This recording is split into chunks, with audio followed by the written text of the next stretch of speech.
Right, so in the same field as we were last night, and as you can see, it's been all power harrowed. Lensman has power harrowed it. And Mr. Neil is in the tractor over there, and he is now drilling. So we're just going to have a look over here. So we were just discussing, Mr. Neil and me. Mr. Neil, is that the same person that was doing it last night? No, it's not. It's David, I think. I can't remember if it's David or his dad. Anyway. Who's Mr. Neil? He used to be a farmer at, his dad used to farm similar soil to us, other side of Corby. So, I'm sure it's David, but I think it's his dad. Anyway, so here he comes down now. What's he doing? Well, he's drilling. As you can see, he's got his lights on. And usually you have a tramline marker, which is an arm at the side of the drill, which makes a furrow for your wheel to go down. But I'm pretty sure that his tractor is satellite guided. So, yeah, he hasn't got the furrow, so it's satellite guided. So everything, most tractors now are satellite guided. So you can virtually take your hand off the steering wheel, and it'll just turn. It'll turn around for you, and then go back down the road. So it's exactly as it is. I'm just going back here because he's going to be coming down and want to turn. So. Okay, and I'm about to walk into a muck heap. Yeah. So he's drilling the spring wheat at the moment. I imagine this will be milling wheat. Most, as I said yesterday, most wheat is milling wheat. So this will be going for bread making market. Probably going to Whitworth's at Wellingborough to be milled. They do a lot of bread making wheat over there. It's going to be quite loud. So if you concentrate on the drill, you'll be able to see all the coulters. The coulters are what sow the wheat. So you have like a tine that goes through, makes a furrow, has a pipe which puts all the seed down below, and then you've got these little tines behind which cover it all up.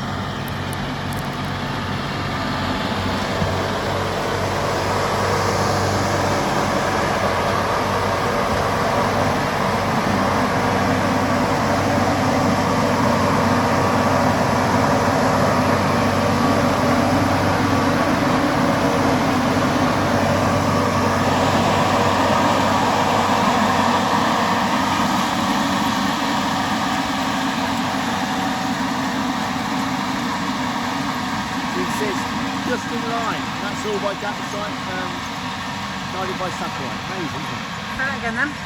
You can see it's going exactly. If you look over there, it's going. I don't know why I get excited about this. It's going down.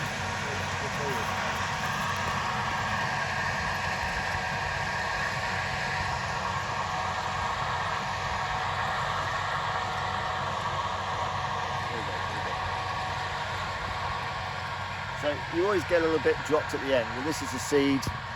This is the wheat seed here. There's another one there. And that's the wheat seed. And that's treated with a. So that's going in the ground now. Yeah, that's going in the ground now, and that will grow into. Got to grow into the spring wheat. And it's great.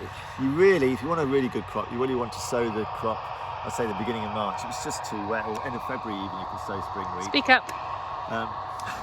But it was just too wet this year, so. It's fairly late. I still say it's fairly late at the moment. We'll probably get away with it, but we're hoping that the wheat will germinate pretty quickly. It's still quite moist seed bed. They're going to probably roll it tomorrow just to compact it and get this contact with the soil. It'll get it germinating and growing away. So how many of those are dispersed per minute or per metre? Right. So when you're doing oh God, now you're testing me now. It's probably around about 225 seeds per metre squared. Winter crops, because they tiller more. So instead of you get one shoot coming out, but then you get loads of tillers, side shoots, which still produce seeds.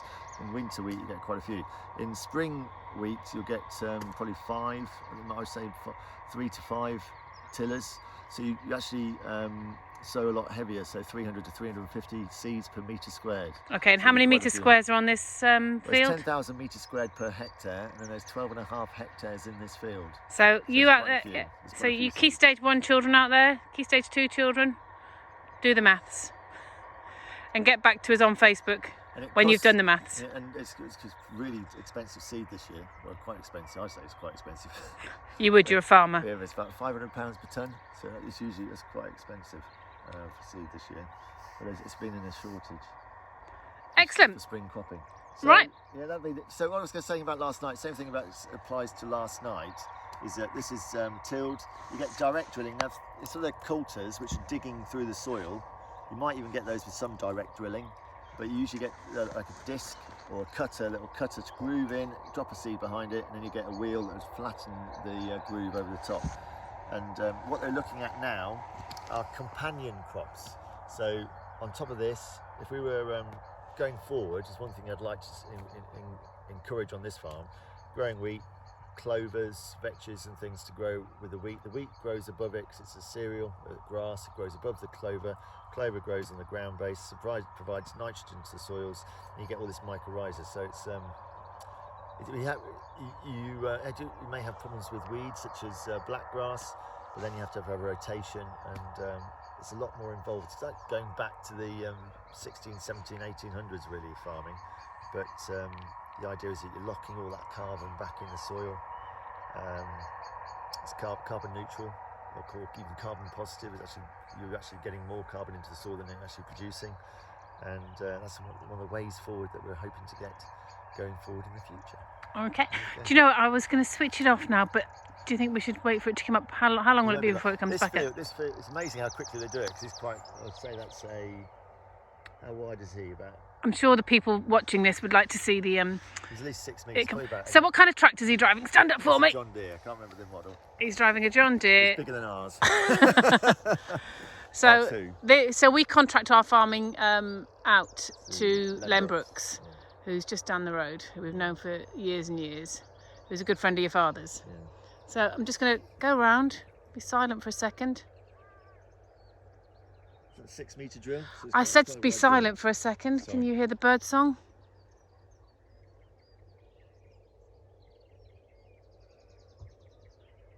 It's not a bad place to be. This is what it was like when you were growing up, isn't it? Yeah, just as quiet as this. So this bit that we're on here is called the headland. I don't know if everybody knows. So the headland is the area of the field that you turn on. And it's usually the highest yielding. This bit here? Impacted, yeah. So it's where you turn. It's about the first 20 metres inside the, on the edge of the field.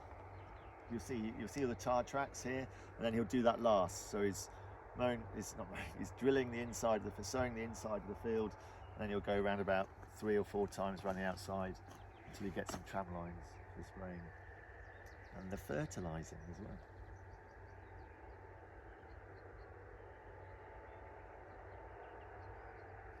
You see that headland down there?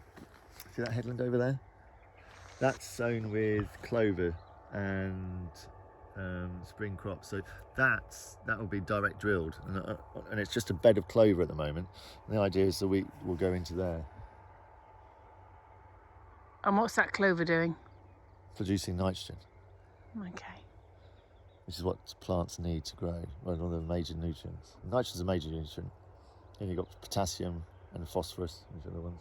Sulfur too is very important. And manganese, boron, molybdenum for clovers. This is what they've discovered.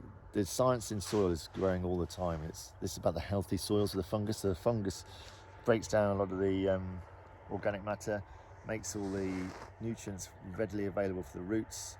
You get different roots with these companion crops. You get different plants that root at different depths. They call it mining the soil. So you get some really deep tap roots that are going really deep into the soil, bringing the minerals up to the top for the cereal crops, which have a shallow rooting system, or quite in terms of nutrients, not for water, but they're nutrient roots, and then they can use those nutrients later on. It's a long ongoing process. You need at least 5 years of it to really get the benefits, but you do get immediate benefit as well. Here he comes. So I reckon it will take him 2 hours to drill this field, to sow this field.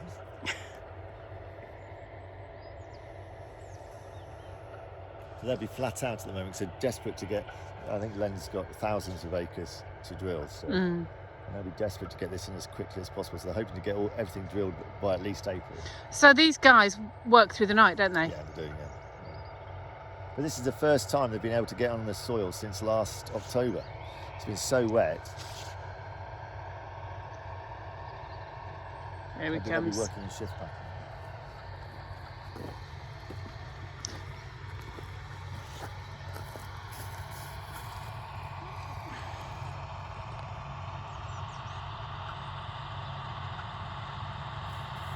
When I was 7, I used to come out into the field, stand on the edge of the headland, and if my dad was in a good mood, he'd let me on.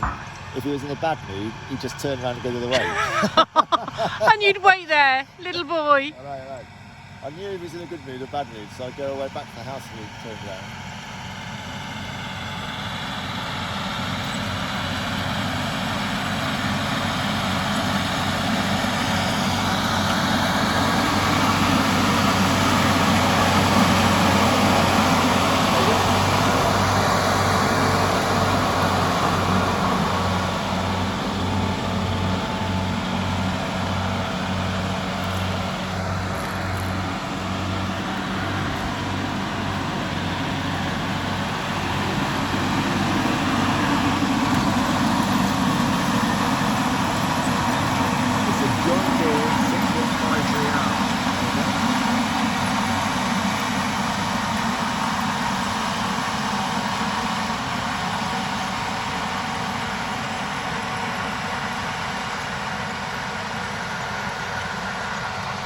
The great thing about that centralised guided system Hang on, I'm not looking at you, go on.